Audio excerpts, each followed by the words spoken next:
Hey, Jen here. If you have a 4xe Jeep, you know the seats don't fold flat to the back. It makes it tough to sleep in. Previously, we used tows, which worked, but was not ideal. We've been wanting a platform to make it flat, but have it affordable and usable. We decided to build our own. It's not fully finished yet, but it is functional. We tested it out camping, which you can see in a previous video. This is the paper that I took to Home Depot so I knew what to purchase. I had everything kind of measured out beforehand, knew similar to what kind of wood that I wanted to buy, but we did make some changes once we got there. We also knew we needed the brackets, some other screws, and hinges. First, you'll need to pop the clips that are in the back to be able to remove the carpet.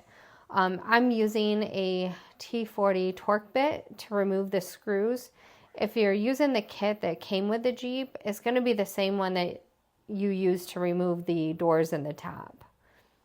So the toughest part about doing this is nothing is square in the back. So you're trying to measure and fit it in, and so it's not very easy.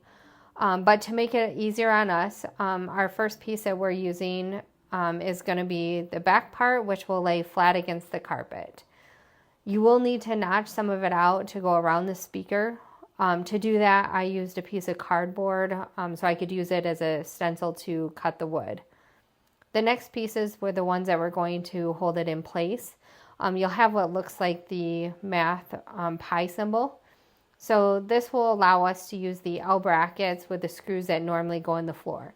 So these are the same screws that we just took out to remove the carpet. We figured it would just be easier to use those same ones than trying to find anything new. So we just bought brackets that were big enough to hold those screws. Then it was time to cut the board that is going to lay across. So for this, we just bought super cheap 1/2-inch plywood. It'll be secured to the back piece of the wood, and then it'll have hinges so we can open it. This will allow us to use the space below. Unfortunately, the screws that we bought were a little too long, so we're just going to be mindful that until we fix it. So we're basically going to be careful of the items that we put underneath. We will also need to fill the spaces on the side so the mattress doesn't sink in. So again, with it not being flat, I'm using a cardboard as a stencil since it seemed to be easiest option to do. We are making one for each side. They will only be sitting on top of the wood so they can easily be removed and we can put items in them. It is a small space, but we all have stuff that can fit in there.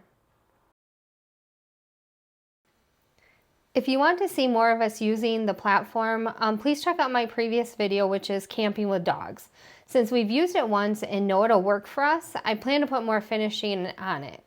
It will be shown in a future video. If you are considering a platform but didn't want to spend a lot, I hope this video helps you. As you can see, I'm not an expert, but it is functional and it works for us. Please let me know in the comments if this has inspired you to build your own or if you already have and what yours looks like, and I'd love to hear more about it.